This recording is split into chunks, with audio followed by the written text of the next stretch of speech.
Amém. Graça e paz, igreja. Bom dia. Vamos orar. Pai, nós te louvamos nesse momento.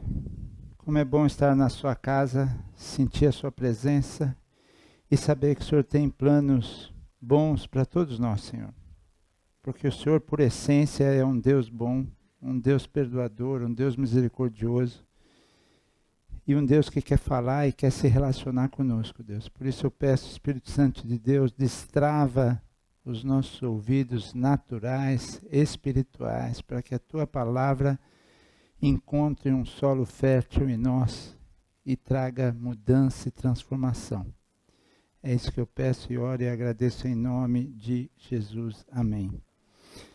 É interessante porque eu estava pensando, durante 400 anos o povo judeu foi escravo no Egito, a gente sabe disso. E não dá para imaginar que no tempo da escravidão tivesse tempo para descanso, para festas, para celebrações, todas essas coisas. Porque na escravidão era trabalho árduo, 7 dias da semana e de acordo com o Senhor. Ele mandava trabalhar e ponto final. Não tinha sábado, domingo, não tinha isso. A gente sabe disso. Muito pelo contrário, tinha momentos em que a carga era dobrada, a gente já leu isso também, que ele se irritava com alguma coisa e falava, é assim, pois então dobra, pois assim dificulta ainda mais o trabalho deles, e por aí vai. E aí depois que o povo é liberto, chega na terra de Canaã, tudo isso, esse Deus tão maravilhoso, ele instituiu diversas festas. Não, e nessas festas, todas elas tinham um dia de descanso. E fora isso, ele também instituiu que os sábados, de sexta para sábado, eles também não iam trabalhar. Então, olha um povo que trabalhava 7 dias da semana, quase o dia inteiro, passa a ter festas a celebrar, passa a ter descansos a poder gozar.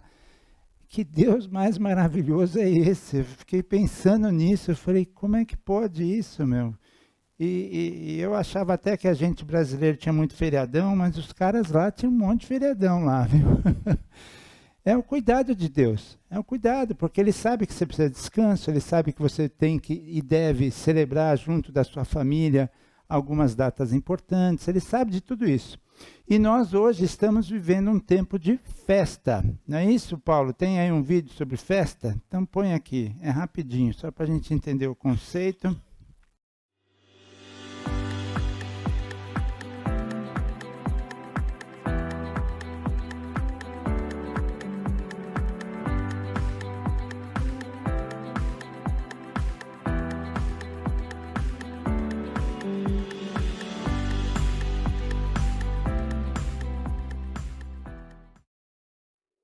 No Antigo Testamento, Deus ordenou que o povo de Israel celebrasse anualmente 3 grandes festas. A festa da Páscoa, no primeiro mês do calendário deles, a festa das semanas, ou festa de Pentecostes, no terceiro mês, e a festa dos tabernáculos, ou cabanas, também chamada de festa da colheita, no 7º mês. A Bíblia diz no livro de Hebreus, capítulo 10, versículo 1, que a lei de Moisés era a sombra dos bens vindouros, isto é, sombra das coisas que existem no céu e das coisas que haveriam de acontecer no Novo Testamento, quando Jesus viesse. Deus usou coisas naturais no Antigo Testamento para profetizar e explicar a respeito de coisas espirituais que se cumpririam no Novo Testamento. Portanto, nós, como cristãos, celebramos atualmente essas 3 grandes festas, não por aquilo que elas representavam para os israelitas no Antigo Testamento, mas por aquilo que elas representam para nós no Novo Testamento. Dessas 3 grandes festas citadas, a festa dos tabernáculos é a única cujo cumprimento espiritual não aconteceu nos dias dos apóstolos, o que nos leva a crer que ela ainda está para se cumprir de forma plena no final dos tempos e por isso a celebramos de forma profética. Por outro lado, ainda não temos plena clareza de tudo que a festa dos tabernáculos representa no Novo Testamento, mas pela própria Bíblia temos alguma ideia do que Deus deixou reservado para nós. Esse ano já celebramos a festa da Páscoa e a festa de Pentecostes, e chegou a época do ano em que celebramos a festa dos tabernáculos. Antes de falarmos propriamente da festa de tabernáculos, vamos explicar o Dia das Trombetas, que acontecia no primeiro dia do 7º mês, anualmente para os israelitas. Deus havia ordenado a Moisés que fossem construídas 2 trombetas de prata, que só poderiam ser tocadas pelos sacerdotes e somente em certas ocasiões especiais, como quando o povo saía para a guerra, em convocações solenes e festas, incluindo as festas no dia 1º de cada mês. Quando essas trombetas eram tocadas, além de servir para que o povo as ouvisse e tomasse uma atitude correspondente, seja se preparar para a guerra ou ir para o templo, Deus disse que seria como se o som das trombetas e o aroma dos sacrifícios e das ofertas chegasse naturalmente até o céu, até a presença de Deus, e Deus agisse em favor do seu povo. Todo dia 1º de cada mês era um dia especial de festa, de oferecimento de sacrifícios e ofertas a Deus, de expiação pelos pecados e dia de tocarem as 2 trombetas de prata. Porém, no primeiro dia do 7º mês, além dos sacrifícios e ofertas de rotina, havia sacrifícios e ofertas adicionais, e era proibido trabalhar nesse dia. O motivo era para que o povo prestasse atenção especial ao mês que estava começando e aos próximos grandes eventos que iriam acontecer, o dia da expiação no 10º dia e a festa dos tabernáculos propriamente dita, que começava no 15º dia do 7º mês. Acreditamos que o Dia das Trombetas representa o aviso de Deus que o dia da expiação está chegando para toda a humanidade, isto é, que Jesus Cristo está voltando para julgar a terra. Os profetas de Deus que anunciavam desde os tempos antigos a vinda do justo Jesus Cristo, a sua morte e ressurreição, também profetizaram a sua iminente volta triunfante e o estabelecimento do seu reino sobre a terra. Os apóstolos de Jesus Cristo também profetizaram e confirmaram essas coisas. É tempo de as pessoas temerem a Deus, se arrependerem dos seus pecados e fazerem aquilo que agrada a Deus. Jesus disse que haveria vários sinais que antecederiam a sua volta. Falsos cristos e falsos profetas fazendo milagres e grandes sinais. Guerras, fomes, terremotos, maremotos, tsunamis e epidemias. Sinais no céu, perseguição à igreja e cristãos sendo mortos, a multiplicação da iniquidade, o esfriamento do amor das pessoas e, por fim, o evangelho do reino sendo pregado a todas as nações. Praticamente, tudo isso já tem acontecido e cada vez com mais intensidade. Deus não tem prazer na morte de ninguém. Antes, Ele deseja que todos se arrependam dos seus pecados e sejam salvos. Assim como a noiva se prepara para o seu casamento, nós também temos que estar preparados para nos encontrarmos com o Senhor Jesus Cristo, que a Bíblia diz ser o noivo da igreja. Preparemo-nos, portanto, para a volta do Senhor Jesus Cristo. Amém. Então, como vocês viram, hoje nós estamos celebrando o Dia das Trombetas. A festa dos tabernáculos, que é a festa principal, que ainda, como o próprio vídeo falou, não foi cumprida ainda totalmente, a gente celebra de uma maneira profética, ela é composta de 3 festas, a bem da verdade. A primeira é trombetas, a segunda é expiação, que inclusive nós vamos celebrar sexta-feira que vem, às 18h30, 18h30? É esse horário lá? Na Granja? Bom, talvez não seja véspera de feriado, depois eu confirmo o horário, mas será celebrada a festa da expiação sexta-feira que vem, lá na Granja. É interessante isso, porque em Levítico 23 é quando Deus fala com Moisés e institui, que hora? 20h30, né? Sextas 20h30. E institui as festas. E é muito interessante porque ele começa falando da Páscoa, depois os primeiros frutos, depois a festa das semanas. Quando chega na festa das trombetas, que é 23, depois ele segue, ainda fala a festa da expiação, e depois ele termina falando a festa das cabanas ou tabernáculos.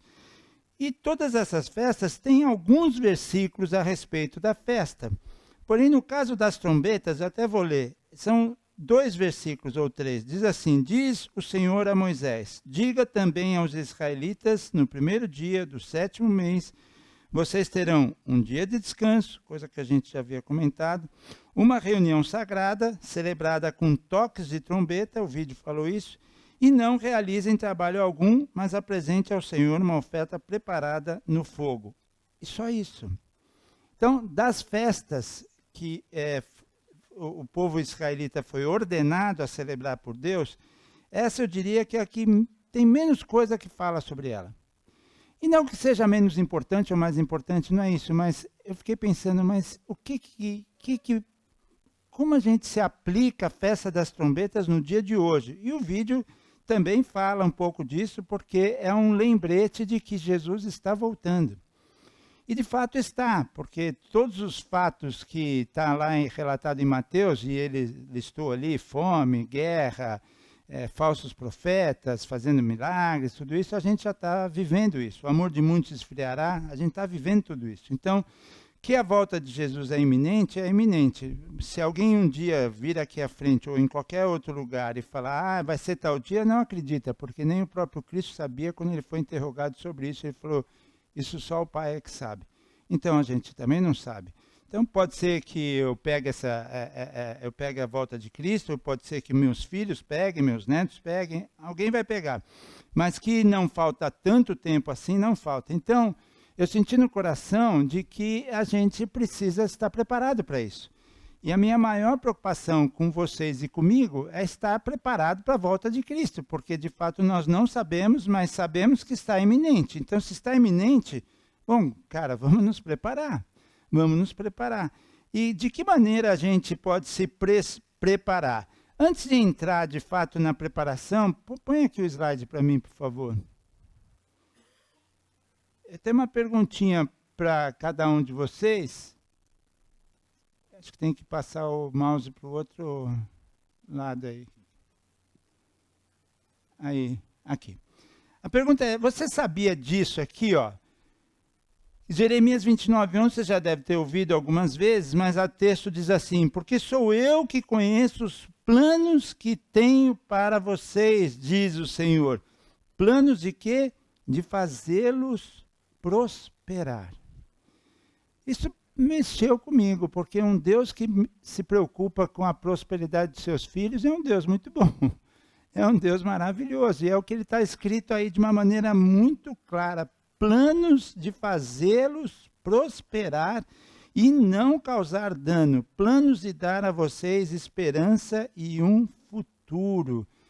Está falando de prosperidade, que é algo que você e eu devemos anelar, devemos desejar, devemos buscar e na certeza de que é Ele que vai dar. É plano dele. Ah, mas aí talvez você possa pensar, cara, mas você não sabe como é que está o negócio lá, está tão difícil. Eu sei que pode estar vivendo momentos difíceis, graças a Deus muitos não estão, mas podem ter alguns que estão. Mas ainda assim, eu preciso crer nesta palavra que está aqui, ó.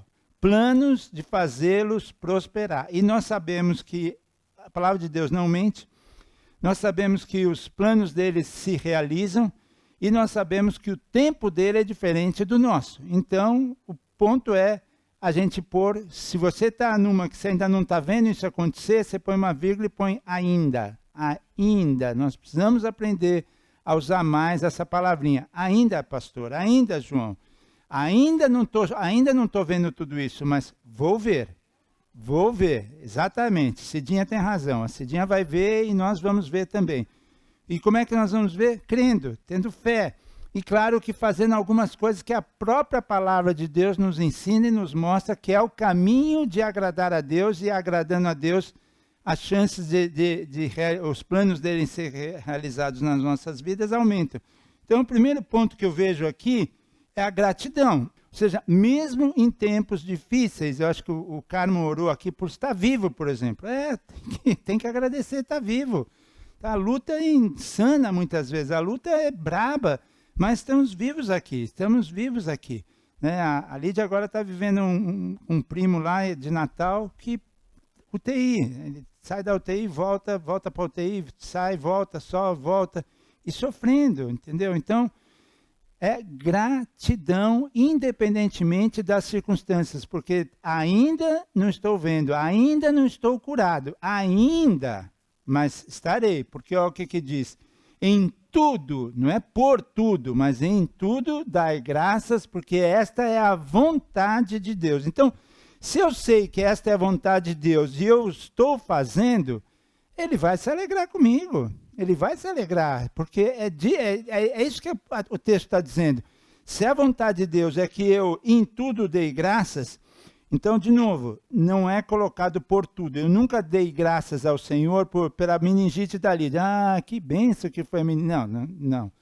Deus não quer que você seja hipócrita, Deus não quer nada disso, nós não somos assim. Agora, por ter passado, por ter...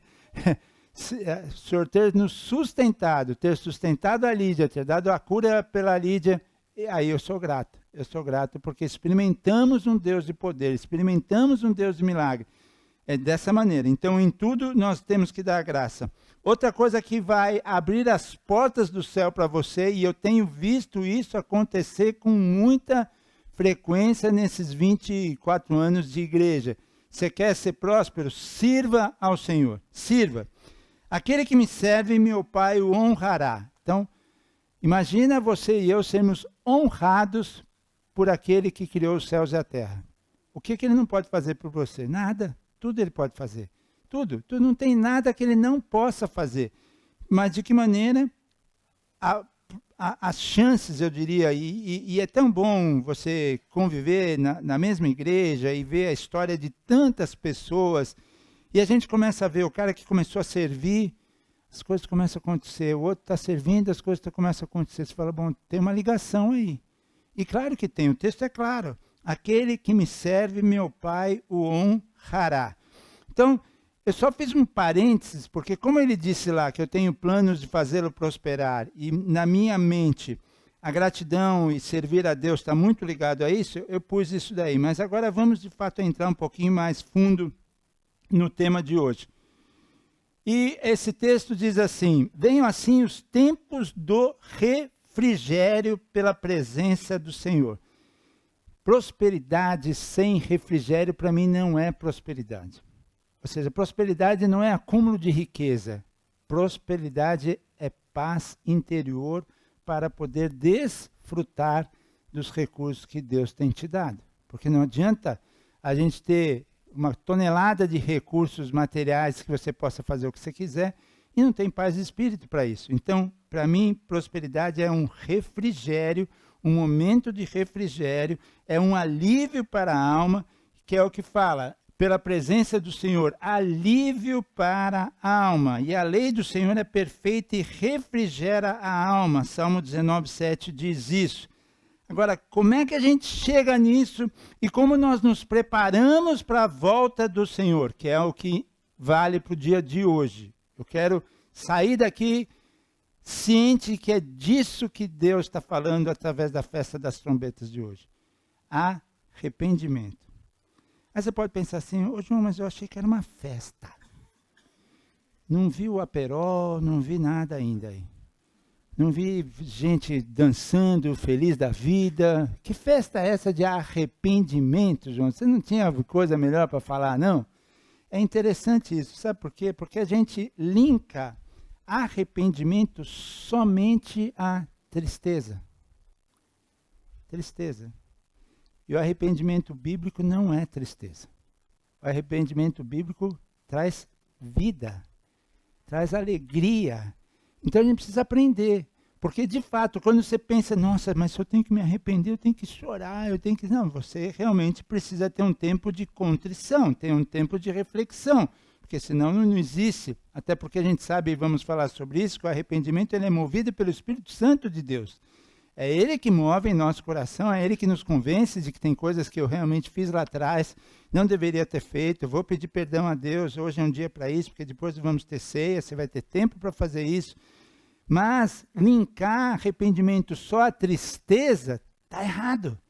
Está errado. Não, porque isso é remorso do mundo. O remorso do mundo, sim, isso gera morte, a gente sabe disso. Mas o arrependimento bíblico não é. Tanto que olha o que está escrito aqui. Arrependei-vos, pois, e convertei-vos, para que sejam que apagados os vossos pecados. Só aí já dá para celebrar, cara. Sabendo que os meus pecados, os seus pecados serão apagados. Como não celebrar isso? Por isso que é festa. Serão apagados e venham assim o que? Os tempos do refrigério pela presença do Senhor. Então, se você busca refrigério, se você busca prosperidade, saiba que passa pelo arrependimento. Passa por aí. Passa por aí. Esse texto é claríssimo. Os tempos de refrigério só vão vir na sua vida e na minha quando nós, de fato, nos arrependermos. Enquanto nós não passarmos por essa etapa, nós não alcançaremos a prosperidade, não alcançaremos o refrigério e muito menos estaremos preparados para a volta do Senhor. Você tem que estar com isso é visto no passaporte. É preparar, é preparar. E o verdadeiro arrependimento vem da convicção do pecado pelo Espírito Santo e leva você a mudar de vida. Ou seja, por isso que pode ser celebrado. Está mudando, eu era uma coisa e deixei de ser, eu era assim, eu era teimoso, eu era bruto, eu era mesquinho, eu estourava fácil, eu tinha palavras duras que eu proferia contra pessoas, inclusive pessoas que eu amo, eu era tudo isso. No que eu reconheço isso através do Espírito Santo e me arrependo, tem mudança de vidas, tem que celebrar, mudança de vida é o que eu mais quero para cada um de vocês e a mim também. O João que era no passado não serve mais, tem que ter um novo João. Eu não posso viver na igreja, não posso estar presente nos cultos, ler a palavra e ser o mesmo. Ser o mesmo, porque eu sei que o mesmo não está com essa bola toda. Então, mudança de vida com a ajuda do Senhor.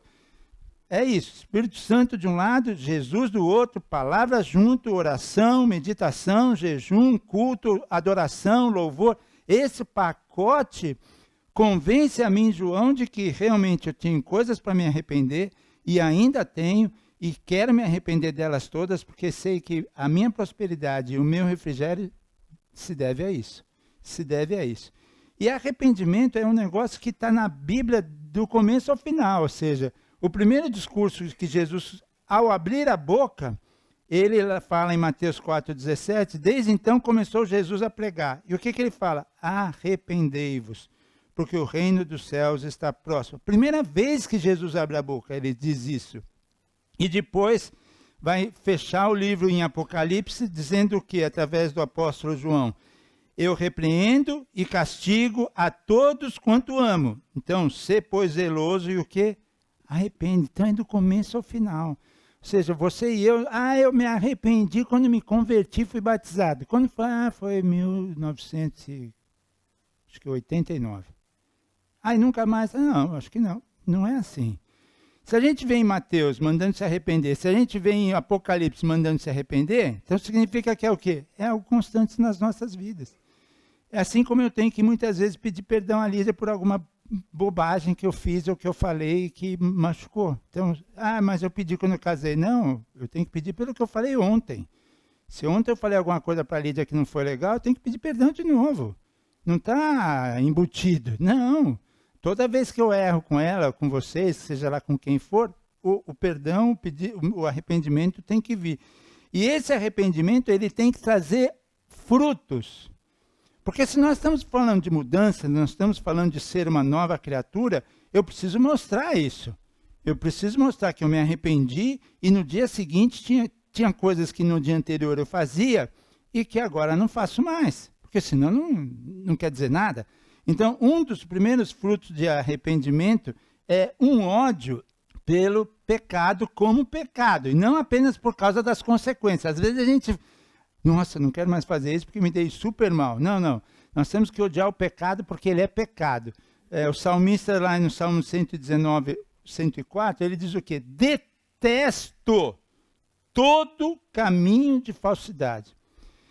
E aí eu e você temos que entrar numa análise e pensar, cara, eu estou nesse nível aí de detestar realmente tudo que é falso, tudo que é ruim, ou eu tolero, ou eu evito. Não, a palavra é clara, é detestar, ter ódio pelo pecado, não pelo pecador. Pecador nós temos que amar, como Jesus amava os pecadores.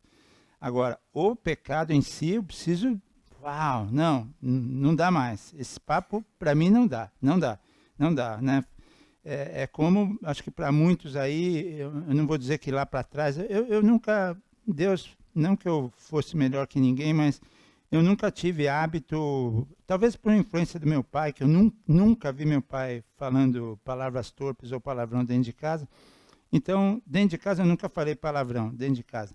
Mas confesso que talvez quando era do mundo, escritório, trabalho, talvez saísse de vez em quando, porque era tão normal, você ouvia isso com tanta frequência que você acaba falando sem perceber que está falando.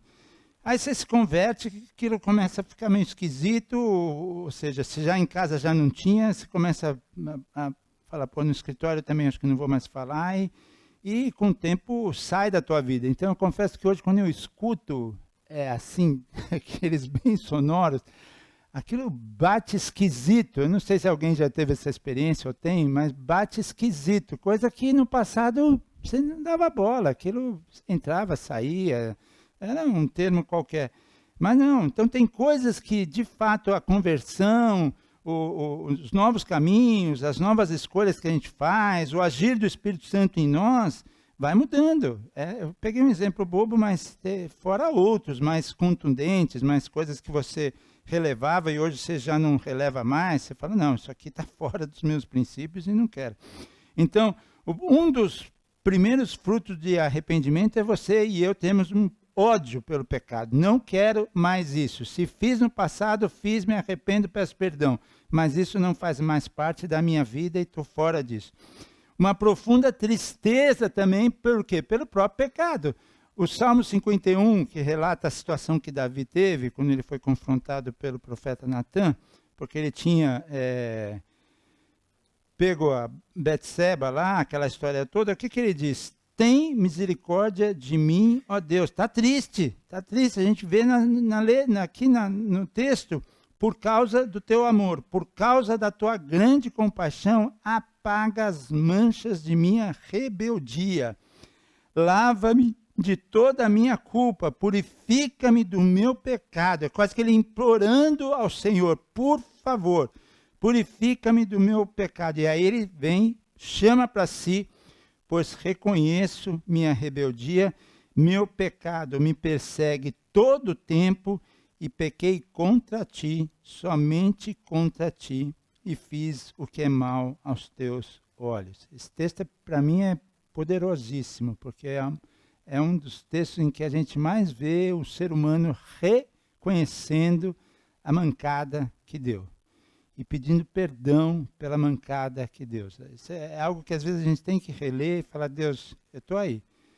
Hoje eu estou assim, que o Senhor possa me perdoar, que o Senhor possa apagar, limpar, me purificar, porque está difícil de segurar essa onda, fruto desse ato que eu fiz, ou dessa decisão que eu tomei. Então é isso, é tristeza, coisa que no passado, confesso que não me incomodava tanto, ou às vezes nada, algumas coisas que eu fazia, porque no mundo era super comum. Então, bom, quem não faz, quem não fez e tal, e segue a vida. Não. Com o Espírito Santo dentro de nós, ele meio que acende uma lanterna, uma sirene, fala, João, o que é isso? E aí você vem e se arrepende, pede perdão e levanta a cabeça, porque nosso Deus é perdoador. Ainda tem essa maravilha, nosso Deus é um Deus perdoador. Então é meio que ele falando, João, era isso que você tinha que fazer mesmo. Se achegue a mim, peça perdão, que eu vou te perdoar, e a vida vai seguir. Não é que ele passa a mãozinha na minha cabeça, muito provavelmente algumas coisas vão ter consequências, a gente sabe disso, o pecado ele tem consequências, o perdão é certo da parte de Deus, mas há consequências muitas vezes do pecado. E aí começa também a trazer algo novo, porque se eu sou uma pessoa nova, fruto do arrependimento, tem coisas que eu preciso mudar e vai mudar. E uma delas é o fim da culpa. Olha que coisa deliciosa também é você não ter mais culpa. Sentir, Salmo 51, 2 diz o quê? Lava-me de toda a minha culpa e purifica-me do meu pecado. Porque se tem um negócio que Satanás é especialista, é te lembrar e te falar na tua orelha, na minha orelha, das coisas que você errou, das coisas que você é culpada, das coisas que são imperdoáveis, como ele coloca, e não é assim, o nosso Deus não trabalha dessa maneira. Então, você e eu não temos por que levarmos uma culpa eterna. Algo que eu fiz na minha adolescência, algo que eu fiz não sei quando, um erro que eu cometi, não importa o quê, não importa o quê. É se arrepender. Simples assim, é se arrepender, meu. Aí, ó. E lá o arrependimento é a única maneira de remover qualquer tipo de maldição sobre a tua vida, maldição da culpabilidade. O nosso coração nunca encontrará paz sem o quê? Sem o verdadeiro arrependimento. É isso.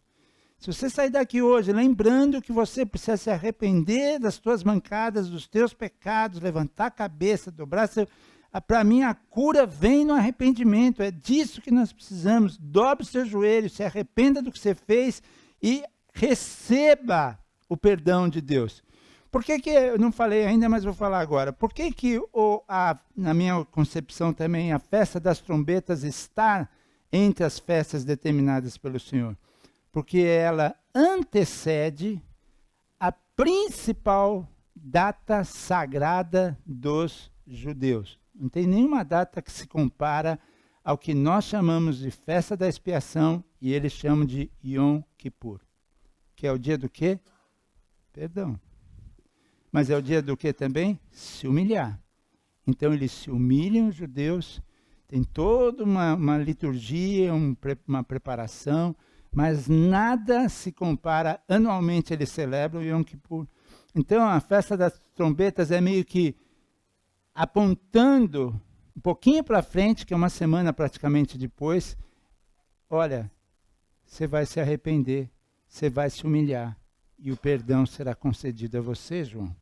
Então trombetas aponta para essa data também. Além de apontar para a volta de Jesus, aponta para a festa da expiação. Por isso que sexta-feira que vem a gente vai celebrar.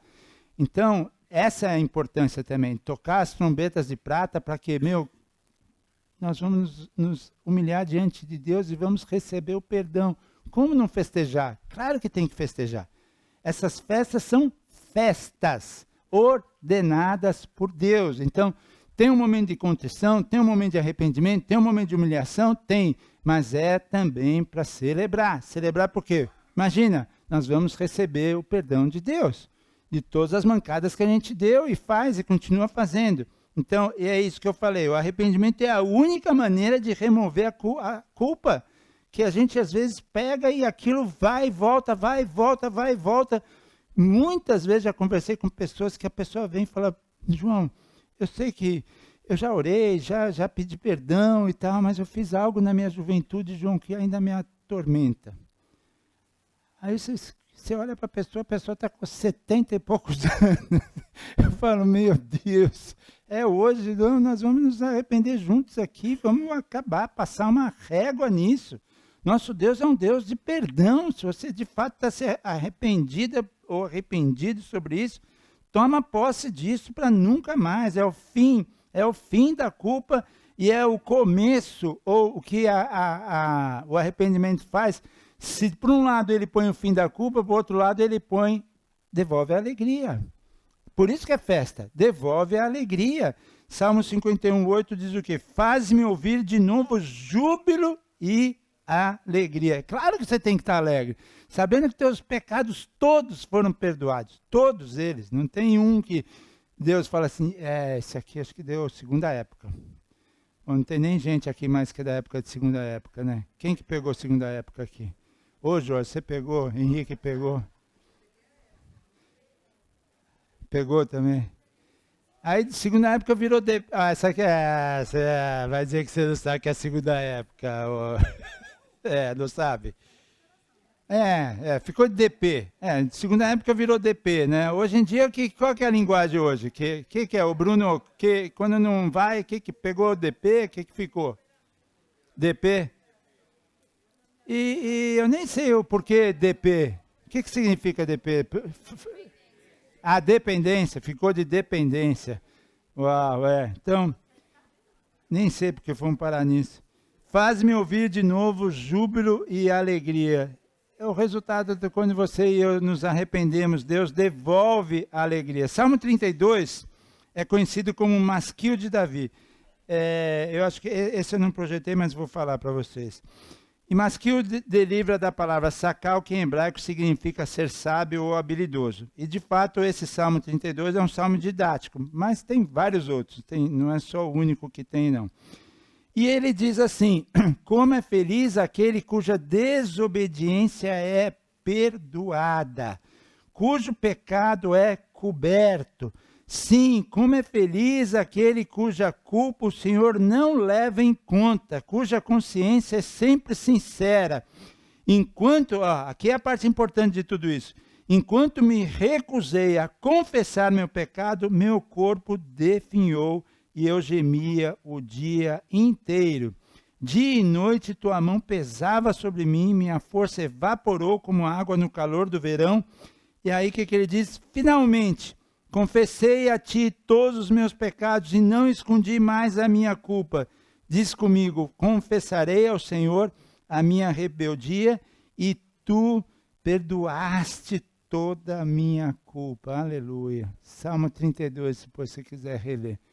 Esse é o nosso Deus. E muitas vezes a gente fica insistindo em esconder e não confessar. Vergonha, orgulho, achar que esse daí passou das tabelas e talvez Deus não vai confessar. O texto diz que ele cobre. Ou seja, ele não fica divulgando o teu pecado para ninguém, sabia? Deus não. O inimigo sim. O inimigo esse divulga. Esse divulga, às vezes usa pessoas para isso, usa situações para isso. Deus não. Deus conhece o teu pecado, mas te trata pelo teu nome. O inimigo conhece o teu nome, mas te trata de que maneira? Pelo teu pecado.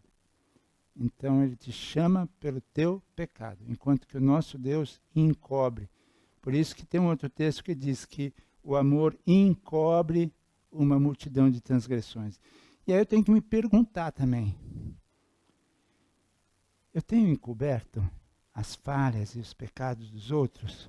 Ou muitas vezes acabo compartilhando com outros e quando eu vejo estou sendo um fofoqueiro santo, se é que existe isso? Não existe.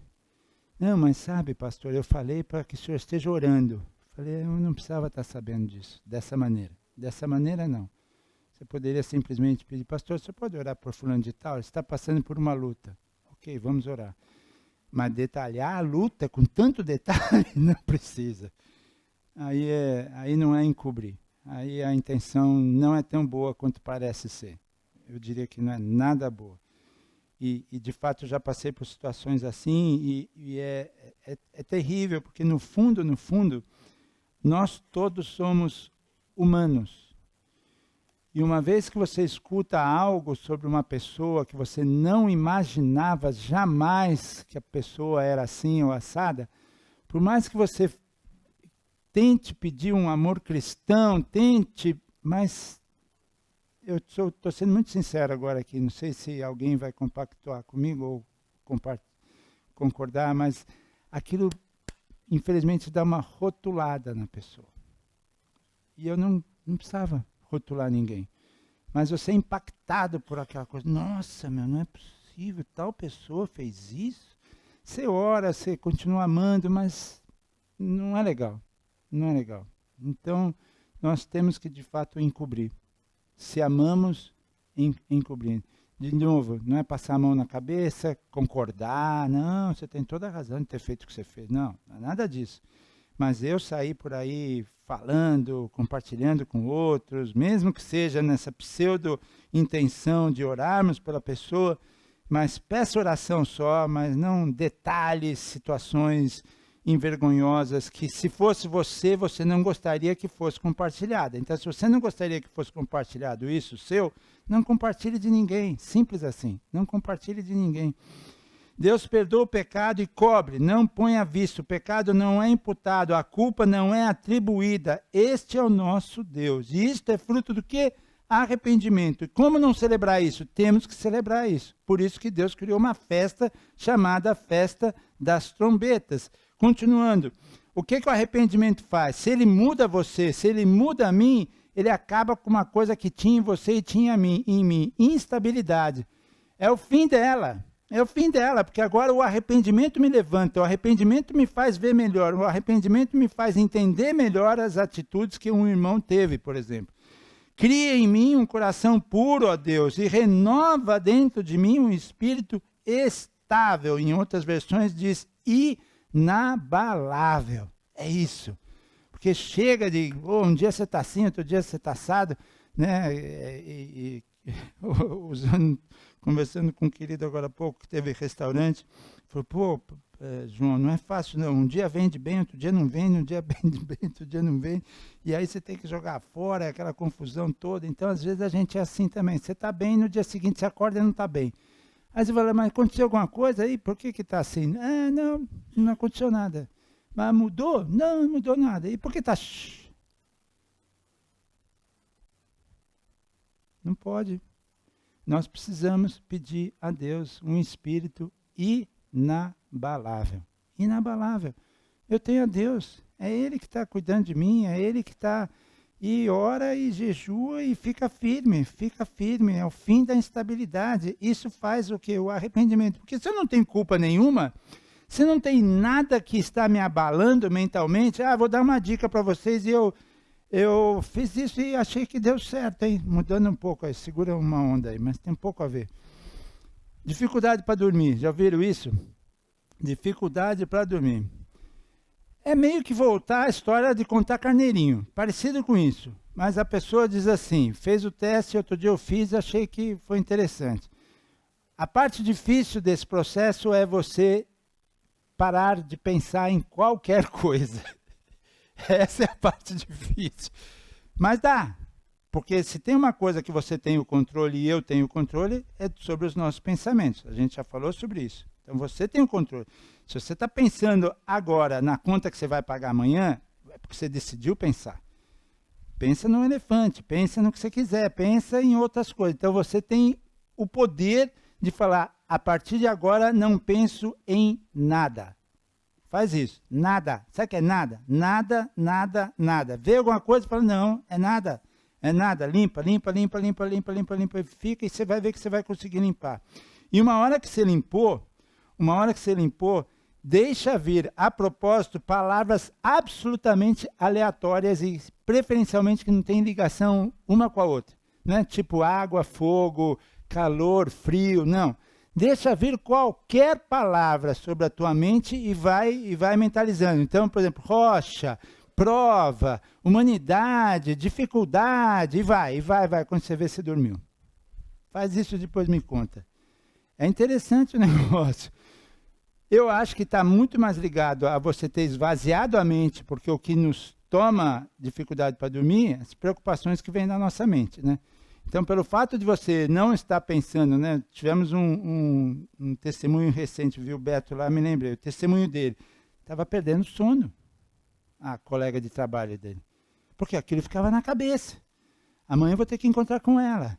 Como é que vai ser? E não sei o que, ela dormia? Não dormia. Ou se acordava no meio da noite, ficava sem dormir. É ou não é, Beto? Agora, pense em nada. Absolutamente nada. As pessoas podem pensar em Jesus? Pode, se der certo também não tem problema.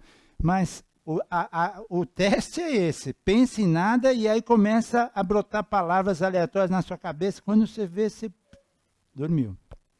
Bom, não sei o que eu falei isso, mas vamos voltar aqui.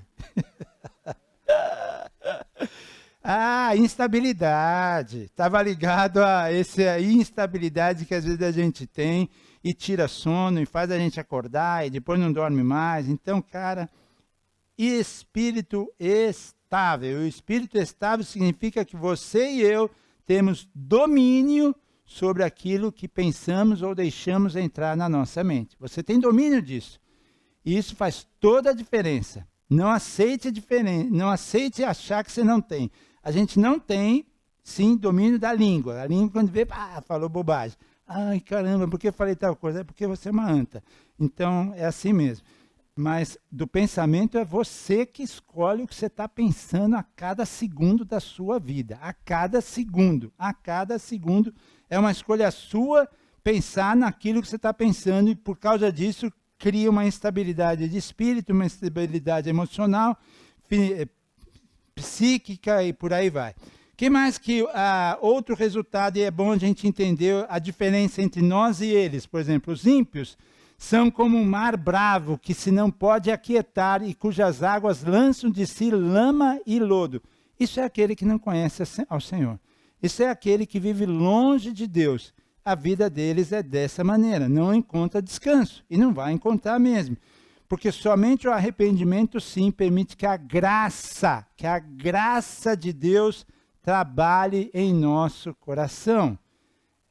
É o arrependimento que vai fazer com que a graça de Deus te alcance, seja derramada sobre ti e trabalhe no seu coração. O que mais que acontece? Você e eu passamos a ter uma visão não mais só do hoje, do agora, do meu umbigo, não. Passamos a ter uma visão da eternidade. Isso aqui em algum momento acaba.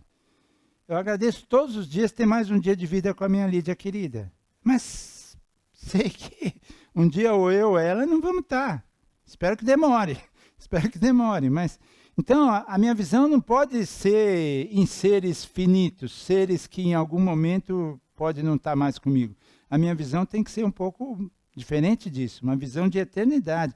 Por isso que o salmista 51:12 diz o quê? Devolve-me a alegria da tua salvação. De que maneira? Quando eu me arrependo. Me sinto leve, me sinto livre de culpa e olho para os céus e falo, isso tudo aqui uma hora acaba, mas eu vou estar na eternidade com o Senhor. Vou estar na eternidade com o Senhor, até porque hoje estamos falando um pouco da volta dele. Então, eu estou preparado para a volta dele?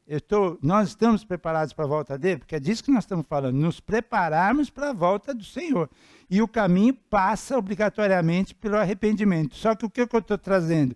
Os frutos, os benefícios para a minha vida, enquanto eu estiver aqui, e vocês também, dos benefícios que o arrependimento traz. Eu vou ser o melhor esposo, vou ser o melhor pai, melhor avô, e olha que eu sou um avô bem legal. Mas você... A Lídia não está aí, posso falar. Mas está os outros avós aí. Mas a Tita tem uma queda por esse avô aqui que não é brincadeira. Tem, né? Não! É o outro avô defendendo aí. O Nil é chegadinho em você. Eu reconheço que o Nil é chegado em você. Mas a Tita tem. É fofo isso. Visão da eternidade, que delícia que é eu não estar mais tão só nesse mundo, nesse agora, nesse já, nessa dificuldade que eu estou passando. Não, eu estou olhando, sou salvo, estou preparado sim. Se Jesus voltar hoje à tarde, antes do resultado da eleição, estou salvo também, não tem problema. Vamos votar direitinho, hein, pelo amor de Deus, hein? Que mais que tem com relação mudança, fruto do arrependimento e fruto das trombetas sendo tocadas e eu ouvir essas trombetas através do Espírito Santo de Deus, eu passo a amar algo que eu sempre detestei, amar a obediência ao Senhor, amar a palavra dele. Aqui está escrito que é assim que eu quero fazer, é dessa maneira que eu quero viver, gostando ou não, mas agora eu amo a palavra, sustenta-me com um espírito pronto a obedecer. A palavra de Deus para mim é fantástica, porque os detalhes são as coisas que mais me encantam. Sustenta-me com o espírito, não é um espírito obediente, não, é pronto, estou pronto para obedecer. Deus pede que eu vou te obedecer. Pode ser que eu não vá entender, pode ser que vai ser duro para engolir, mas que eu vou obedecer, eu vou, porque eu estou pronto para isso. Só através do Espírito Santo de Deus, só através do verdadeiro arrependimento. Outra mudança que vai haver na tua vida e na minha, e é maravilhoso isso, principalmente para aqueles que estão ao teu redor. A tua boca muda, tua boca passa a edificar. Ó Senhor, dá palavras aos meus lábios e a minha boca anunciará o teu louvor. Que legal que é isso, você parar de ser... duro com as pessoas, palavras duras que saem, umas brincadeiras inadequadas. Caramba, bicho. Eu já falei isso e pior que grava, agora é uma loucura esse negócio de gravar, né? Mas fica numa situação que se às vezes você fala alguma coisa, aí um parente escuta, como é que você fala uma coisa dessa? Eu falei, você ouviu por quê? Não era para você ouvir. Mas eu sou de uma família que teve, vou pôr no passado, historicamente a frequência de zoar, né? Então um irmão zoava de outro e tal, e zoa daqui, zoa de lá, vocês já devem ter visto isso. Mas a zoação ela tem limite, porque normalmente só um lado está gostando, o outro não está. O que está sendo zoado não está vendo a menor graça, mas faz aquela cara assim, então, né? Até que às vezes passa um pouco do ponto, aí azeda, fica chatinho e tal, né? Então, vamos mudar isso aí, Vamos mudar, não estou dizendo que você é assim, mas às vezes a gente é. E que a nossa boca realmente edifique, anime, elogie, mas só crítica, só zoação. É um prazer que parece que às vezes a pessoa tem. E eu louvo a Deus porque eu tinha e tenho, mas ele se converteu, então mudou totalmente também. Um membro da nossa família que gostava de zoar, e às vezes saíam quase no tapa lá com as irmãs mais velhas. Acabou, se converteu, mudou. É isso que a gente está falando, é mudança. Arrependimento é mudança. Eu estava indo por aqui, esse caminho já não me interessa mais, eu vou mudar, eu vou em direção a Jesus, eu vou em direção ao Espírito Santo de Deus.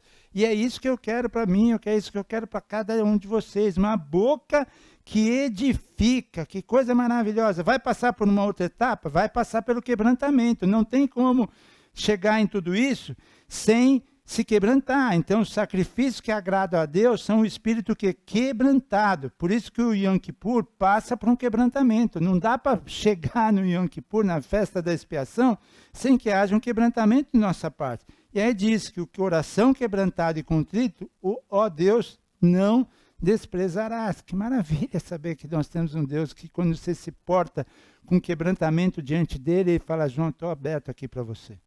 Estou aberto aqui para você. Uau, que coisa mais linda. Agora, de quem é essa obra? É do Espírito Santo de Deus. Eu sozinho consigo? Não, não consigo. João 16:8 diz, acho que eu pus aqui: e quando ele vier, convencerá o mundo do pecado, da justiça e do juízo e de todas as nossas mancadas. De todas as nossas mancadas. Se você pensa que você não tem uma, desculpa aí. Você tem várias, assim como eu. Assim como eu. Então, é somente o Espírito Santo que produz arrependimento no pecador, só ele. Quando a pessoa sente pesar por algo que fez, saiba que o Espírito Santo está habitando em você e está sinalizando, está agindo, está fazendo o papel dele. É assim. Agora, se você não sente pesar ainda pelo que você fez, pela maneira como você tratou, pela palavra que você proferiu, pelos pensamentos que estão... Não, então aí precisa. E fruto de tudo isso, enquanto Jesus não volta, enquanto nós não somos arrebatados, você e eu vamos viver o que eu falei desde o início aqui, o refrigério, que é o que eu mais desejo para cada um de vocês aqui.